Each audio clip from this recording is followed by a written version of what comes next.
Sanibonani babukele ekhaya. Welcome to our first episode of Abokomchuno. Yes. From your host Yolanda, co-joined by my co-host. Nimchuno macingwane. Bhudele mlombomvu. Umaqatha iqobayo. Kuzikelena ke indabuka le phansi ke mina ke empangeni mntanami.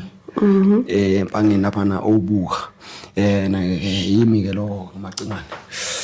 Sawamkela baba macingwane. Sibonga. Today kuyilanga nje elidabukisayo. We lost Baba Kenneth Mashaba. Simazi Usibani usiputla ne? Yeah. Usiputla angazi noma ngilibiza kahle phela mina ngikhuluma sona yini usikhuluma isipedi khuluma isipedi Usiputla sebuhodi ilegendary actor yethu nje ishonile. Indaba ezikuhlungu lezo. Indaba ezikuhlungu mina ngithole nenhlanda ngithole izolo and ngiyibone vele ireporter yethu lapha kwaMchunu iseyireportile epage letha kwaMchunu yabo. So ngithole khona ke mina ngasho ukuthi yo indaba ezikuhlungu leya bekuyiqhaweke leliyana. Lelaqhawe leliyana ke sakumina ngicela ukubona lapha ku generation. Yena lapho wayingozi ngempela ke lapha uKenneth phela uKenneth ku generation utshela mina uKenneth wayeyasiwa lapha ku generation lapha kwakuyena umuntu koyibhoza lapha ebhekene nale yankuzi yakithi le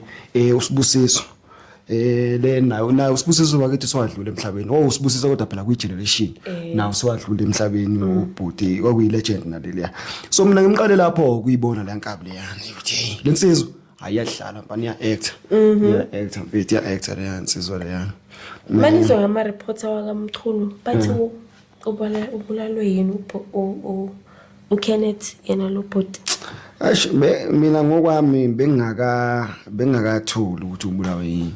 but then I reporter yethu ke I think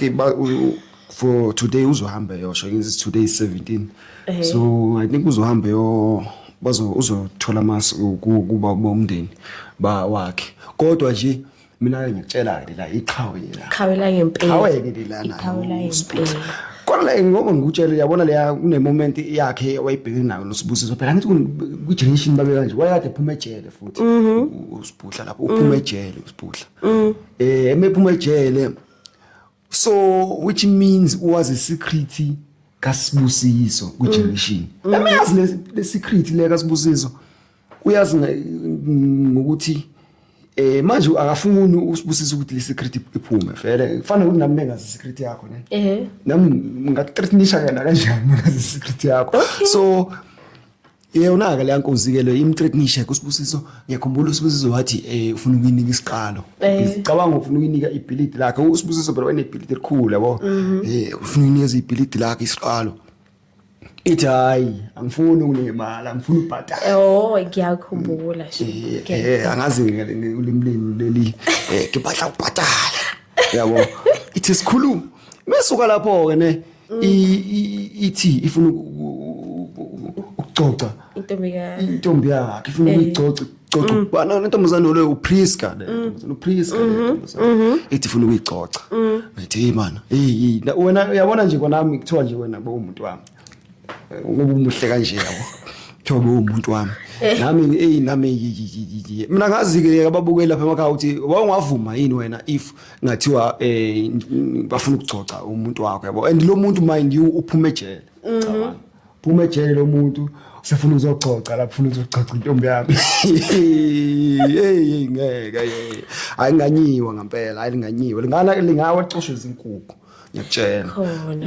but lo mjito lana ebe actor ngempela ke lo ebe actor right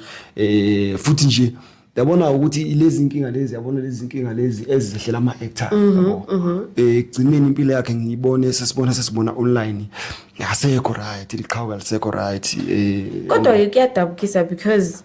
why ngathi ama actors nina la eSouth African wakhumbula mase kudabukisa nje beni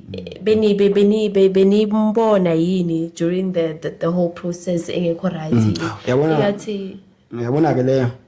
is a good point ngokubuka kwami ne ngoba nithi iwi legend according queen nithi uyi legend yabona ngokubuka kwami mina ne ngizokutshela ukubuka kwami department ya art and culture la eJohannesburg I think imele something ngale yanto leya melenze something ngale yanto yokukhumbula ama actors and bewa ensure ukuthi maybe a right yini ekhaya kubo ku right yini mhlambe bayinekela ngani maybe kumele ube ne grant isikhwama isomele siphumela ama actors amadala because industry uzothola le gig le ozoyidlala and lo mali ozoyithola is for that period usaperforma lo yabo ama side hustle phela la kusho ukuthi even nama side hustle sifana nama side hustle but kuba umsebenzi straight yabo ngoba lese ngizothi mina ngiyakufuna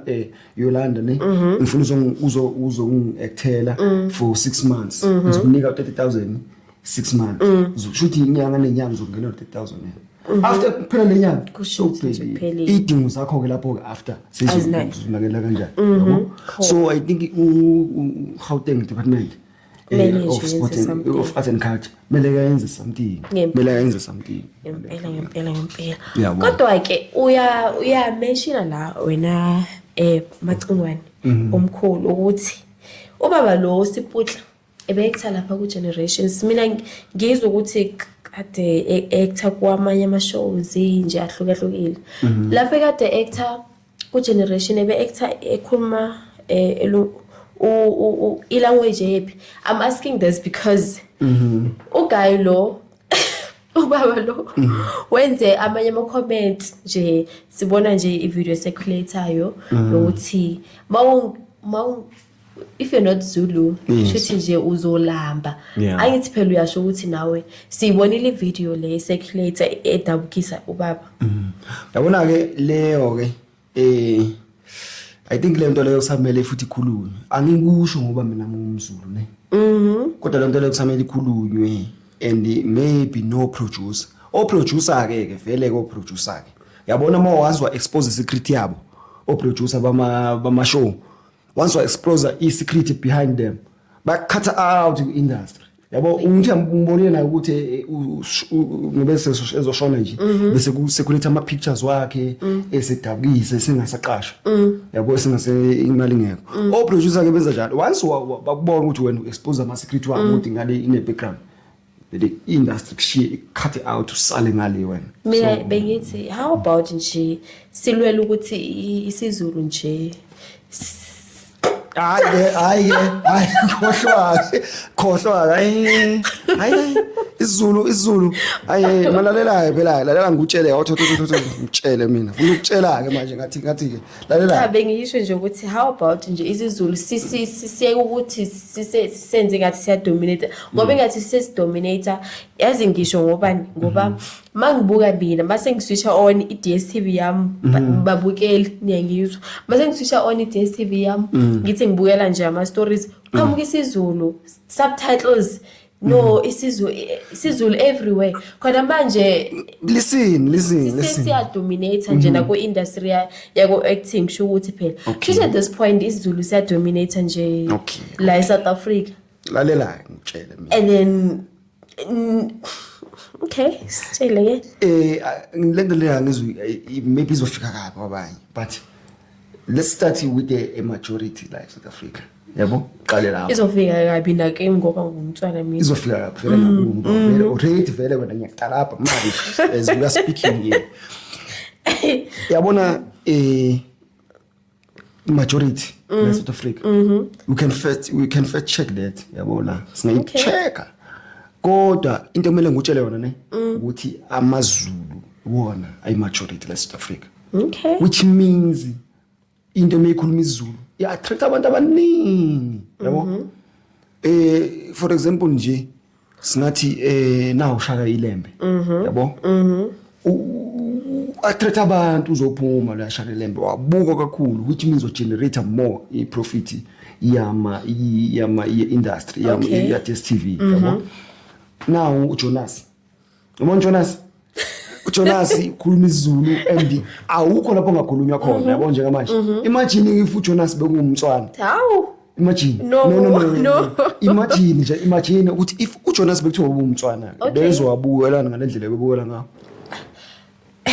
bengeke abukela ngalendlela bebukela ngayo if bekumtswana yabo like phela mina ngibangaka yabo niseniyenzile indaba yokuthi phela abanye abantu they don't matter. No angithi phela lento ngiyongitshela ukuthi ngoba si-majority into ya-expo and mind you yabona once wathinta isiZulu la eSouth Africa uvele u-explore nje ube mkhulu explode nje into yakho inakeke ibukeke ngobani wena amaZulu ayasupportana Zulus they support each other. Check right now sibringa ipower sibringa inspiration. Check right now uphakele umthakathi nongizwe yabo uphakele umthakathi nongizwe njengamanje ebe akhona amamashi eSouth Africa not ithi bengekho but kwafika nje insizwa ekhuluma isiZulu ezimile iqinile yabona kwenzakaleni mama mashi kwa even upresident uRamaphosa Ramaphosa by the way akangithaka wena umZulu kodwa he was shaken by wathuka ngale yanto leyibeyenzeka yabo so which means isiZulu yabo sinayo lo power leyo yabo so o producer bona abekho that wrong ngoba nabo bacabangela iprofit bacabangela iprofit ecompany yabo abekho that wrong ukuthi bathi kumele wazi isiZulu ukuze sizoqasha ngithi yena nje uSputla uthi kunama udeclare ama gigs i5 yabo which means uluza imali lapho yabo ukuthi kungazi wakhe uba naye ungafuni kwakhe maybe isiZulu yasazi we are not sure ukuthi akasazini isiZulu mhlawumbe nje bene pride mhlawumbe kube lokho nje ukuthi why ilanguage yami ngayo yabo khona vele everyone would want to know why ilanguage yami nga-recognize. Yeah. Yes. Like ibuke lento le nawe ipower eza noZulu. Ipower eza noZulu kamalandela. Shuthi vele ngizolamba because I'm not speaking Zulu. Shuthi vele ngizolamba asibeke yena njengamanje sibheke yena njengamanje yena ngithi ubona uluza ama episode lo muntu le episode le ya video le yana etrendayo ne yaphuma last year. Yabo which means yena waluza imali engamsustainer yabo waluza imali engamsustainer for isikhashana nje sithe kubadana up until azathola enye gig ekwasekuphuma ama pictures wakhe asecirculate online yabo which means yena waluza esinye kwasengane zakhe ngenxa yokuthi akwazi ukukhuluma isiZulu akwazi ukukhuluma isiZulu or uyakwazi ukukhuluma isiZulu akathandi yabo shuthi ke mase kunje for instance ngi-actor so uthi phela we are being oppressed. We are being oppressed. No, like, nina asibuyeni aniko oppressed. No, so uthi mina my ability to eat ubesingo etafuleni uDetermine belikhuluma uZulu hayi Zulu belikhuluma iZulu hayi like buka and esibuyelele sike sithi history kancane yithi oZulu esabhekana neEngland yithi oZulu bamalandela esalwa impi yasesandlwana yes okay yabo even eAmerica even UK England bazi isiZulu ukuthi iyona ilanguage yasesouth isiZulu nje guys check lento le online ngitshele mina yabo no mina uzongiphusela usinga wena ngitshela uzongiphusela usinga like vele ngoba ngitshela uZulu ilanguage yaZulu iyona erecognize phesheya so lama companies lawa asuka phesheya lawa wano Mzansi Magic ungaboni ngoba bebrande ngokuthi Mzansi Magic or what njengamanje they are trying to bablende in yabo so ama companies DStv usponsorisha phesheya ku UK nje isiZulu nje dominate la ngithi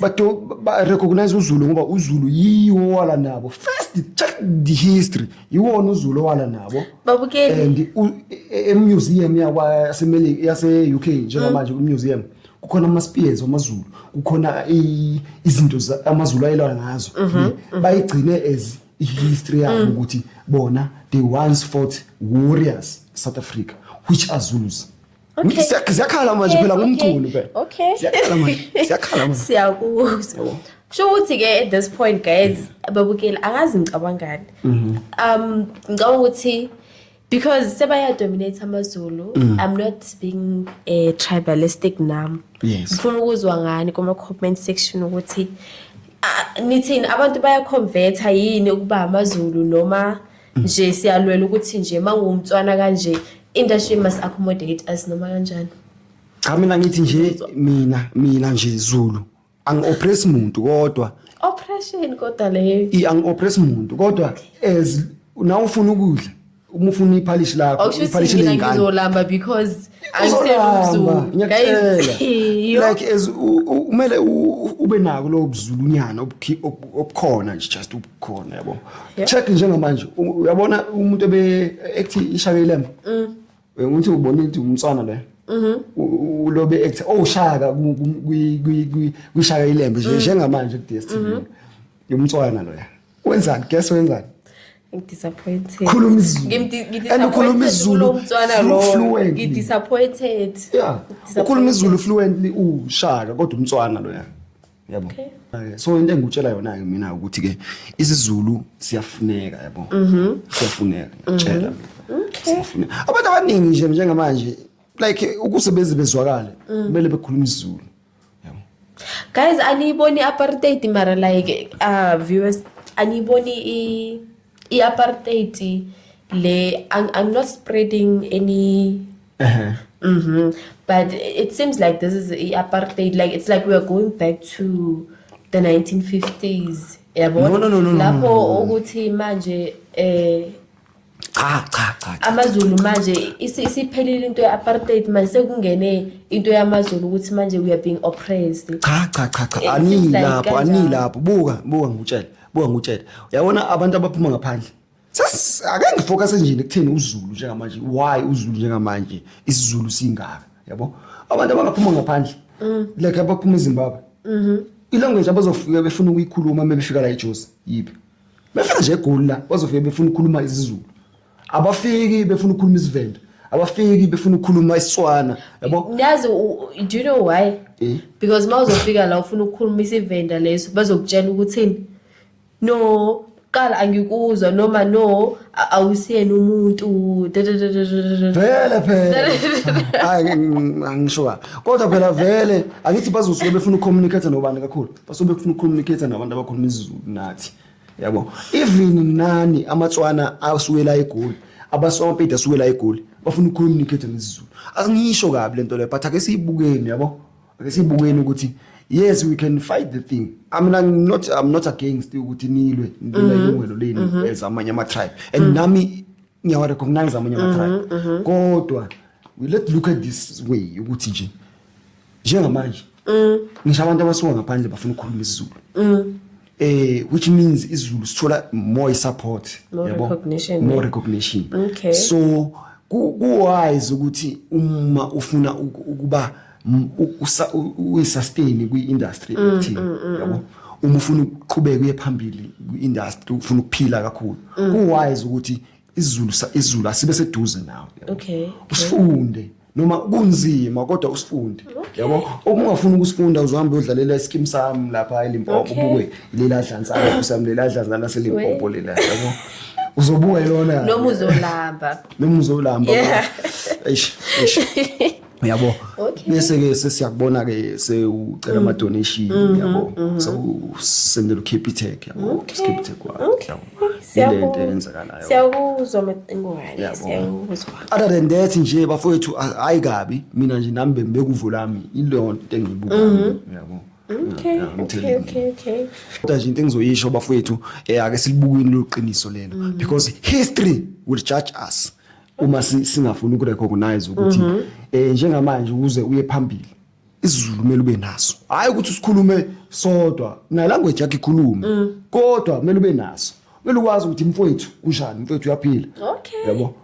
lapho seyazwakala ukuthi I know man insizwa le yabo insizwa le ngoba iyakhuluma ilobuZulunyana yabo siyabonga babukeli for tuning into our podcast. Yes. Unirepresente kahle uMacengwane. Ngiyathemba ukuthi amaZulu are proud nje lapha ekhona. Are proud. Zulu. Wena uyahlala wena.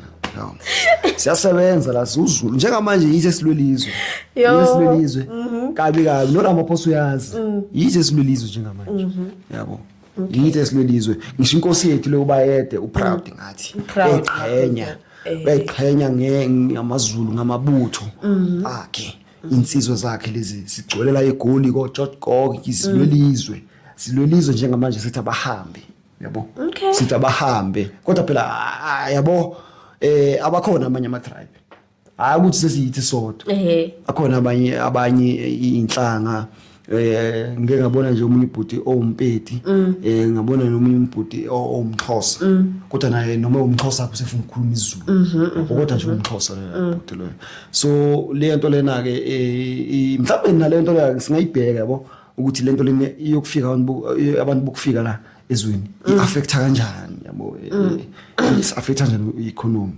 la e-Africa futhi ngoba i-affect umnotho le nto wazi uyibuka sadlala kodwa makufika labantu labo befike bethatha imisebenzi yabantu bethathela abantu imisebenzi bayalamba abantu bakithi ingane ithola umsebenzi siyafunda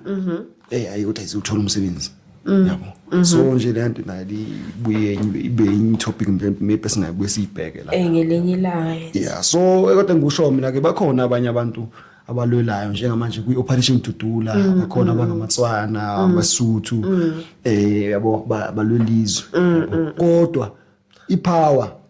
ikhona kuZulu iningi futhi Zulu kwamalandela hayi ngibonga ithuba hayi